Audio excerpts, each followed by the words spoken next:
بسم اللہ الرحمن الرحیم۔ السلام علیکم۔ ہارون کو اندازہ ہو گیا تھا کہ بہلول ایک بے ضرر اور مفید انسان ہے۔ وہ بغداد شہر کا ایک پسندیدہ اور ہر دل عزیز کردار تھا۔ جب بھی ہارون اس کے ساتھ سختی کرنا چاہتا، اس کی شوخی میں چھپی دانش مندی اسے صاف بچا لے جاتی۔ ہارون ہر دم کوشش کرتا رہتا کہ کسی طرح بہلول کو پھنسا لے، مگر جسے اللہ رکھے اسے کون چکھے۔ ایک دفعہ کا ذکر ہے کہ خراسان کا ایک مشہور فقیہ بغداد شریف آیا تو خلیفہ ہارون الرشید کو بھی اس سے ملاقات کا شوق پیدا ہو گیا۔ فقیہ کو اپنے دربار بلایا اور گرم جوشی سے اس کا خیر قدم کیا اور بڑی قدر و مذلت کے ساتھ اپنے پاس بٹھایا۔ فقیہ اس عزت افزائی پر پھولے نہ سما رہا تھا اور خلیفہ پر اپنے علم کا روب جار رہا تھا۔ خلیفہ بھی اس کے علم پر فریفتہ ہوئے جا رہا تھے۔ بہلول بھی کہیں سے پھرتے پھراتے دربار میں آ نکلا، خلیفہ کو سلام کیا اور بیٹھ گیا۔ فقیہ نے بہلول کے بوسیدہ کپڑے دیکھے تو حیرت سے ہارون الرشید سے کہنے لگا کہ آپ بہت مہربان اور رحم دل ہیں کہ معمولی لوگوں کو بھی اپنے دربار میں جگہ دیتے ہیں۔ بہلول نے یہ الفاظ سنے تو اپنی جگہ سے اٹھ کھڑے ہوئے اور اپنی عصا زمین پر مارتے ہوئے کہنے لگے، آپ اپنے علم پر کیوں اتنا مغرور ہیں؟ آپ اپنے علم پر اتنا ناز نہ کیجیے۔ اگر آپ کو اپنے علم پر اتنا ہی ناز ہے تو آپ میرے ساتھ علمی مباحثہ کر لیں۔ فقیہ نے غصے سے بری نظروں سے بہلول کو دیکھا اور کہنے لگا، میں نے تو سنا ہے تم پاگل ہو اور میں پاگلوں کے ساتھ علمی مباحثہ کر کے اپنی قیمتی وقت ضائع نہیں کرنا چاہتا۔ تو بہلول نے کہا کہ میں کب کہتا ہوں کہ میں پاگل نہیں ہوں؟ میں تو خود اس بات کا اقرار کرتا ہوں، مگر آپ ہیں کہ آپ کو اپنے علم پر بڑا ناز ہے، تو آئیں میرے ساتھ مباحثہ کریں۔ خلیفہ ہارون الرشید بھی بول پڑا اور بہلول کو ڈانٹ کر کہنے لگا، بہلول خاموش رہو، تم نہیں جانتے کہ تم کس سے بات کر رہے ہو، یہ خراسان کے بہت بڑے عالم ہیں۔ تو بہلول نے بڑے اطمینان سے کہا، اسی لیے تو میں چاہتا ہوں کہ یہ میرے ساتھ علمی مباحثہ کرے۔ خلیفہ بھی علمی مباحثوں کا بڑا شوق رکھتا تھا۔ فقیہ سے کہنے لگا، کیا مذائقہ ہے اگر آپ بہلول کی دعوت قبول کر لیں؟ فقیہ کہنے لگا، ٹھیک ہے، پر میری ایک شرط ہے کہ میں بہلول سے ایک معاملہ پوچھوں گا۔ اگر تو اس نے ٹھیک جواب دے دیا تو میں اس کو 1000 اشرفیاں دوں گا، اور اگر جواب نہ دے سکا یہ مجھے 1000 اشرفیاں دینے کا پابند ہوگا۔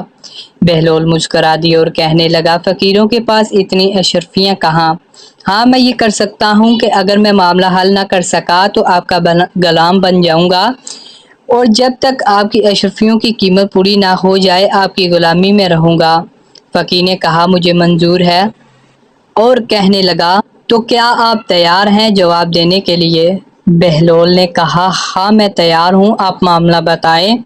اچھا بتاؤ، ایک گھر میں ایک عورت اپنے شرعی شوہر کے ساتھ بیٹھی ہے، اسی گھر میں ایک شخص نماز پڑھ رہا ہے اور دوسرا روزے سے ہے۔ اچانک دروازے پر دستک ہوتی ہے اور ایک ایسا شخص اندر داخل ہوا جس کے آ جانے سے شوہر اور بیوی ایک دوسرے پر حرام ہو گئے، نماز پڑھنے والے کی نماز باطل ہو گئی اور روزے دار کا روزہ بھی جاتا رہا۔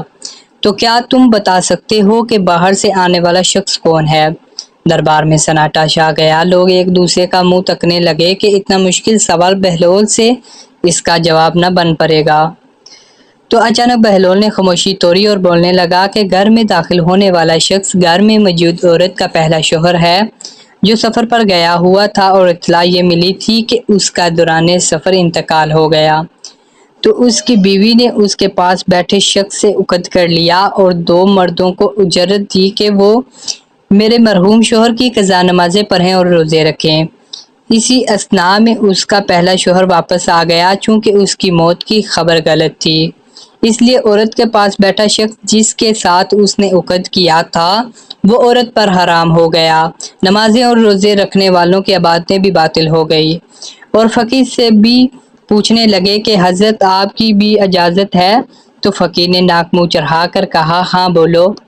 بہلول کہنے لگے، فرض کریں ہمارے پاس ایک مٹکا شیر اور ایک مٹکا سرکہ موجود ہے، ہم سکنجین بنانے کے لیے دونوں میں سے ایک ایک پیالہ نکال لیتے ہیں اور الگ برتن میں ڈالتے ہیں، تو کیا دیکھتے ہیں کہ ایک مرا ہوا چوہا نکلا ہے۔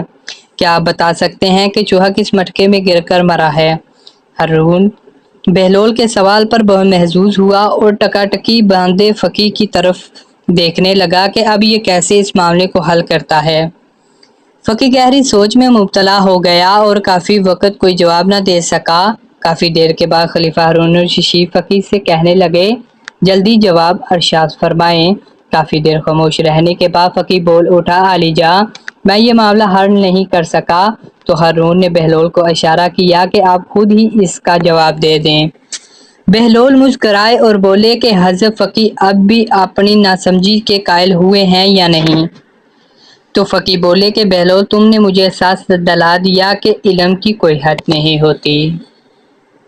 بہلول بولے کہ اس چوہے کو پکڑ کر دھو لیں اور خشک ہونے کے لیے دھوپ میں رکھیں، پھر اس کا پیٹ چاک کریں۔ اگر اس کے پیٹ سے سرکہ نکلا تو مطلب ہوگا کہ یہ سرکہ کے مٹکے میں ڈبکی کھا کر مرا ہے، اور اگر شیرہ ہوا تو شیرے کے مٹکے میں، اور جو کچھ بھی اس کے پیٹ سے نکلے شیرہ یا سرکہ تو اس مٹکے کو ضائع کر دینا چاہیے۔ سارے دربار والے اش اش کر اٹھے اور ہارون بھی بہت محظوظ ہوا۔ تو ملتے ہیں دوستو ایک نئی ویڈیو کے ساتھ، اس وقت تک کے لیے اللہ حافظ۔ اللہ حافظ۔